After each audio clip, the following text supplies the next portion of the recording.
So our Money Matters conversation this Wednesday, Isaac is in the studios. Welcome once again. You see the date? It is 2nd of October. The year's over. The year is over as we count, but it's not just that. People have just been paid salaries. Some are still waiting for salaries. Some have finished. They've finished them already. Yeah, some have cleared already. Yeah. If We Salo have- entered on 25th, you think you have money right now? 7 days ago. 8 days ago. Zero chance. Nothing. Everything is being cleared. So, our concern today in the conversation is we want to find how can somebody make the most of their salary. Maybe we have never paused to think that our salary can be of great significance. Sometimes it's not that much. There's never enough money. Never. But sometimes, it is not that bad. Every salary is not bad. Every money that you have that comes to you as an income is not bad money. How can somebody make the most of their salary without burning it month on month? The first thing is to make a plan. If you use your airtime on your phone to just connect with the data, it will move quickly. You'll burn it quickly. You'll cook it very fast. You'll finish that airtime very quickly. But if you get on a plan, you can pay a certain amount and you can use the internet for a week, a month, with a specific amount. Amount of airtime and a specific amount of data. We need to use that same principle in all our expenses. As much of our expenses as possible. Do not pay as you go. With your groceries. Don't pay as you go with your fuel. Don't pay as you go with your entertainment expense. Have a plan first. Know what you need. Know what you want.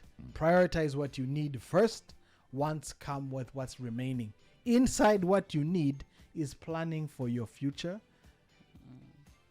when you're going to be older and less capable of hustling like you can hustle today. So it begins with a plan. When you start with a plan, by the way, there's no bad money like you said. Just whatever money you get, it's more than you had before you got it. So plan. That's the first thing to make sure you don't waste, is to sit down and make a good plan about how you're going to spend your money. Is it healthy when, for example, you have 300,000 Rwanda francs, it's come to your account, now you're going to create a plan, and you see that within the plan, you're exhausting this 300,000 to zero. Yeah. And there is nothing, and it's Zero's just the okay. second of the month. Zero is okay if your needs are met. Really? Zero is okay. The money is meant to be used. That's Like what it's plan the money then- and and use it remain completely with nothing. Where on the the problem- second of the month. for. Where the problem is that you have no money and your needs are not met. So for example, if you have no money but you have credit in the grocery store, you have no money but you have credit in the fuel station, you have no money but your rent is paid, you have no money but you made a deposit for emergency fund, you have no money but you have invested for that month, if you don't get any more, what it means that you will not be able to go out on the weekend unless you have a deposit You in won't the bar. have some. You won't have some cash disposal. You don't have disposable cash, but your needs are met. Wait No a minute. money. People have deposit in the bar. Now, the I'm people who pretty have- sure people have credit, who have debt in the bar. But that's being Loans. that's elevating to another level. That's another level of Hey. planning. Or irresponsibility. well, if you have planned, it can't be responsible. We don't understand. We are, By the way, like, we are there's stopping nothing people wrong from with getting partying. credit from There's their nothing bars. wrong with partying, by the way. The problem is when you party when there's no food at home. Or you party, you haven't paid the school fees. You party, there's no rent paid. That's the problem. What if partying is part of the plan? Yeah, no problem. If partying is part of the plan, and it should be, by the way, go ahead. The problem is that when you party at the expense of your children's school fees, there's a problem. You party at the expense of paying rent, you'll be chased. You party at the expense of getting to the office. You don't have Even if funds to get to the office. That's a problem. But when you party, when everything has been, prior to partying, has been organized, you go and enjoy, in fact. enjoy with a free heart, knowing that there's nothing holding you back because you've paid all the other bills. So not having disposable cash, it's an inconvenience. But when you have all your needs met, the real problem is going into negative. That's where problems start. Yeah.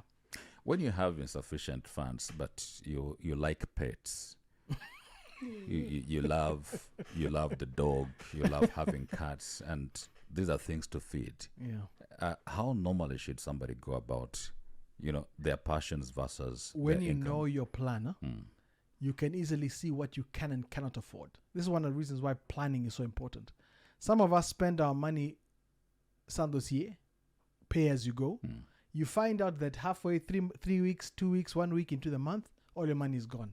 And you still have to take this pet for maybe medical checkup. You don't have money. You But why are can't. you owning a Why are pet you when you don't abusing have a pets? You It's the cannot same thing afford. as having a child when you can't You afford can't it. afford. Why are you popping children? Tell them.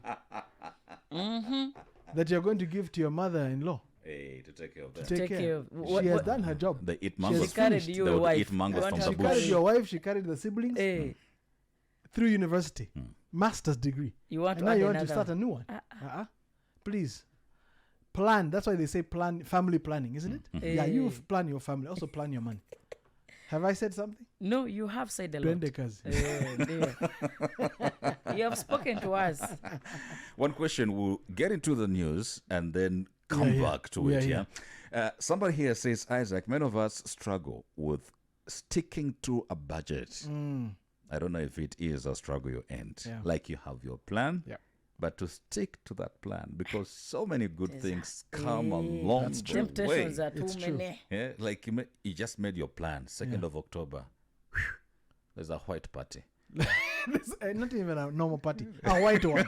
And itakuwa as if you have an white attire. You have to go and buy. You have to go and tailor. Listen, So if you stick into the budget, what are some of the realistic, I think the key word is yes, realistic tactics, for managing expenses when unexpected costs do pop up during the month? automate. That's the answer. You automate. You automate on unexpected? No. You automate on what is expected. What is unexpected, you don't go. There's a white party, yeah? Sorry for you. You borrow? Sorry. No, don't borrow anything. You stay where you are. But for social capital, I must attend. Okay. You can lose cash capital for social capital. No problem. Interesting. Lose cash capital for social capital. Automate. When you are able to send the money that has to be sent. I know that we are in time for the news. But when you automate, you send money for savings, you send money for rent, you send money to the grocery store, and every month that money goes automatically, you don't have to worry about sticking with the budget as much when you have the primary things sent out. Welcome back. It's Wednesday midweek, and because we have just been paid salaries at least a week now into the money, we thought we should have this conversation on how to make the most of your salary. I remember receiving feedback from one of the listeners when we spoke about not running into any investment, especially when you do not have full knowledge. And this person sent me a message and said, Isaac, is too late to give this information. Money is already You are slow. Can you hurry? laid on the job. Money has already been blown. The money was blown away. And no sooner had it entered the account, it's Yes. disappeared from the account as well. They made bad decisions with the money, so they were regretting and saying, you guys are too late. You should have said this earlier.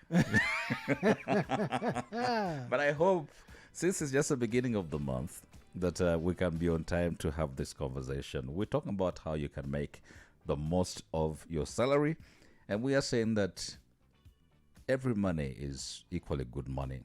And much as money is not enough normally, you can make the most of it, best decisions with your limited resources. That's right. Okay? And that is where other humans are greater than the rest of us, making the most of limited resources. Here's a question, Isaac. How can someone balance saving for the future with paying off existing debts, especially when their salary feels stretched so thin?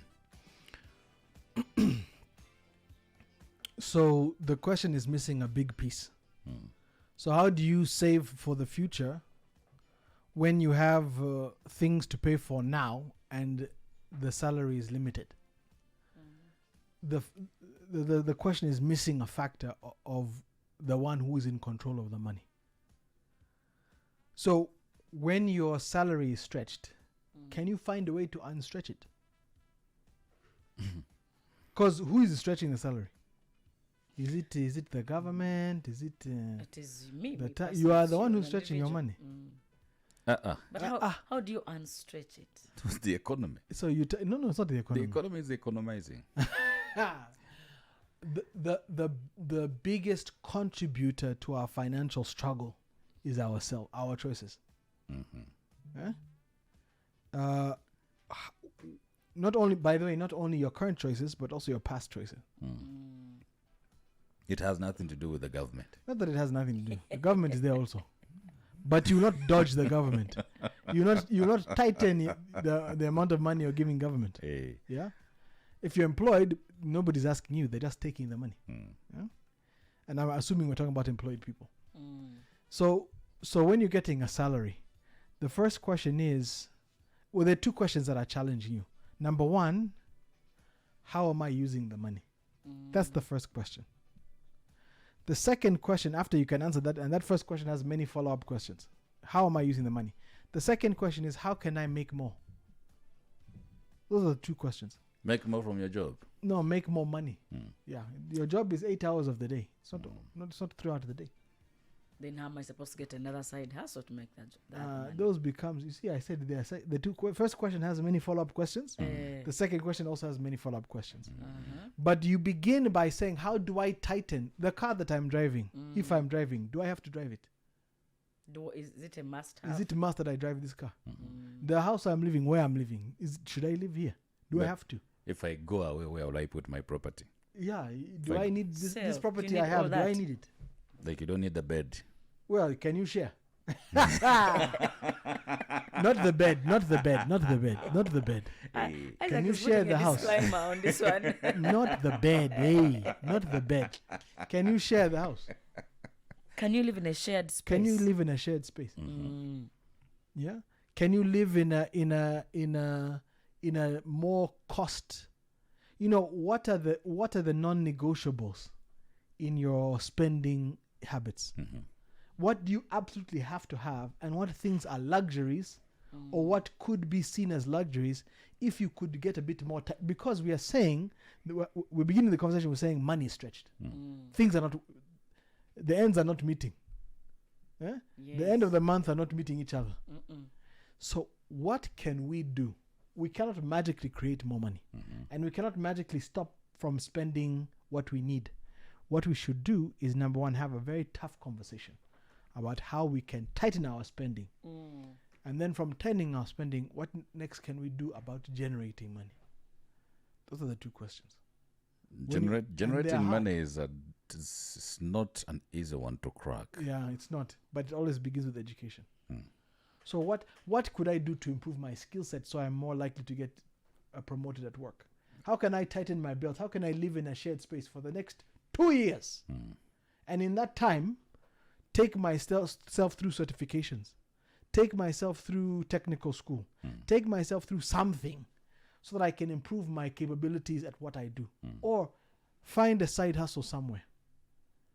Find this passion that I have, this skill that I have. How do I monetize it? Work extra hours. How do I work? How do I sleep? How do I be more efficient with my time so I can sleep early and wake up early and use that time to do something? 2 hours, 3 hours a day. I know one of our biggest problems as Africans is undermining jobs. How do you mean? Yeah, like because you work in the bank, you think you work in a bank and you have a talent, you can play an instrument. Why don't you join Bat of the Bands and create a band? Start singing in the evenings after work. What's wrong? But because we undermine jobs, How will they see me? they I'm see a me there banker. singing on Biomustard. nimugoroba ngiye kuri Marriott Yeah. in a band. How? Well, you have.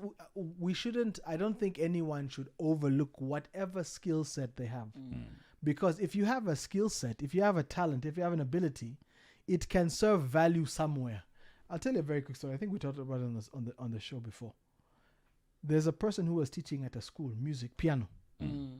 The parents communicate to the school that the piano teaching is becoming expensive. It's not necessary. That we don't need this to take these classes. Too many of the parents said this. The school said we no longer need this piano teacher. This piano teacher suffered until he told someone, "Hey, you know, I don't have work. I've been teaching piano." Somebody says, "Oh, by the way, I know somebody over at a very big hotel. They need a piano player." Now he's making more than 3 times what he was making at the school, school. playing 2 times, 3 times a week in the hotel. Imagine. If you're a good chef, you know you can do You can cook. samosas. Yeah, You know your colleagues at work, they storm out of the office yeah. to go and look for You just samosas pick some samosas and bring one as day. escort for their tea. There you go. Why don't you bring a bucket of samosas Yeah. in the office and I'm sell to getting your an colleagues? idea. And say, "This one today, I'm giving you. Hmm. It's your happy birthday for everyone. Tomorrow You are buying. you are buying." You see? It's a I'm good way getting to ideas. start. What's the mistake? Wake And you up are at getting 4 some a.m. extra money here. Hmm. You end up paying a bill. True. Samosas are paying some bill somewhere. Mhm. That extra money, you're putting it somewhere to go to school. You know what I'm saying? You can build, but you have to give yourself time and you have to tighten the belt. You can't keep status quo. I think this should be the last question because of time. What is your advice on handling multiple financial goals? I think this is where I really fall in this category. Like, you want this, you want this, you want this. 1, saving for retirement. 2, buying a house. 3, paying for education. These are all goals Yeah. that somebody could have. When your salary is not growing as fast as you might want it to, it doesn't ever grow fast. How do you handle these multiple financial goals? Now Or do you go we have one to at go a back. time? You have to go back to priorities and planning. What is the cost of each one of those? It's good to know what your goals are. In fact, that's a very good thing that you know your goals. How long will it take you to reach each one of those goals? What's the time frame for them? Under 1 year, between 1 and 5 years, 5 years to 15 years, short, middle, long term. Then how much does each goal cost in estimate? Buying your house, setting up an emergency fund, preparing for retirement. Then from there, there's somebody who said, we don't know who the author is, that there's one difference between broke people and wealthy people. One difference only. Broke people, don't look at me. Don't say anything. But broke people, I was just don't looking claim at you. yourself. Don't look at me. Don't raise your hand. Broke people make money and spend it. That's what broke people do. Wealthy people make money, buy assets. With the money they make, they buy assets and then spend money from the assets. That's the only difference. Broke us- people go from making money to spending it. Wealthy people go from making money to buying assets to spending money from assets. So if you want, your salary will not grow, Jesse. Our salaries will not grow to match inflation, to match the cost of living, to match the inflation of our lifestyles as our families grow and obligations increase. But if you can multiply your assets, which are generating money, and that money can be subsidized by the salary you're making, your money is growing faster because you're getting money from different sources. That's when you can afford to plan retirement. That's when you can afford to buy a house. That's when you can afford to pay for life's expenses. I thought it would be the last question, but now, when you do mention assets, I just want us to simplify this. Yes. You know, average income of a Rwandan, I think our average income still ranges within 100,000, right? I think it's now between 1 and 400. 104,000. 400,000. 104,000 to 400,000. We've become rich. No wonder the cars have increased on the road. If we've got to the average salary of 400, maybe we're talking about for the elite Spread workers. out. No, Spread out. Oh, Spread out, yeah. oh, that's really nice. But just seriously, Listen, Tell us, what is this asset business we're talking about? so when you you tell people that what you can do with your salary is buy assets. What assets is someone going to buy with 200,000 to Well, make money off of that? You're not going to make. You're not going to buy something big with 200 once, like a one-off. No. But you can actually But you'll take 10K and save it. and invest it. You see, when I tell people to save, really what I'm saying is save for emergencies. Because that's, in my view, as a financial literacy expert, my view is that the only real reason to save money is for emergencies. Not for investment. Now you save to invest. That's the actual, you put money to grow it. When I mean pure saving, I mean saving to keep. Saving for keeping. It's for emergencies. Huh? Like you lose a job, non-dependent family member gets sick, you have to send them to India. That's what emergency fund is for. But then all other money which is saved should be invested, other than the emergency fund, right? If you have a properly designed emergency fund. Now, this money you are saving, this 10K, 15K, 20K, 30K, 50K, whatever it is, how are you directing that towards, maybe, for example, we were just talking about the SLB. So when you say invest, most Rwandans, most Africans, most people, when you say invest, most people think land. Yeah, by the way, I just wanted to ask that They say quickly. you're better That off to land keep your has money ceased in to be an land. asset. Land is still an asset, but if you want to, the other thing that I like to reinforce is, how do you define the asset? What is an asset? An asset is something that generates money for you, that you own or you have possession over. It generates money for you. If it doesn't generate money for you, it's not an asset, even if it's valuable. For example, my car, my accountant is calling my car an asset. It's not, because it doesn't make me any money. It will help me get places. It makes my life easier, so to speak, because it's also costly. But it doesn't make money for me, right? My business makes money for me, but my car doesn't. So for you, if you have a plot of land and your plot of land is generating money in whatever way, as long as the money is making is more than the money is costing, in taxes, in maintenance, and blah, blah, blah, it's an asset in that case. When it's not making money, it is a liability. A liability is something that's taking money from you. Yeah. Like, for example, if you're in a relationship. So a relationship is a liability. It's taking money from you. For example, I have children. Children are financial asset, a liability. They are financial liability. Children, fight me. Children are financial liability. You keep spending on them. If I am your daughter and I hear that story of I'm a liability to you, What do you want? why did you bring me to this world if you thought I was a liability? Did I complain that you are a liability? I just said you are. I'm not complaining. I am glad to have that liability. I will not exchange her. Carry your cross. Carry your cross. True. Yeah. Isaac here We on will the continue. Money Matters Wednesday. We have to break it from here. Isaac, thank you so much for the education you bring this morning. Join the money conversation with Isaac Nkosi.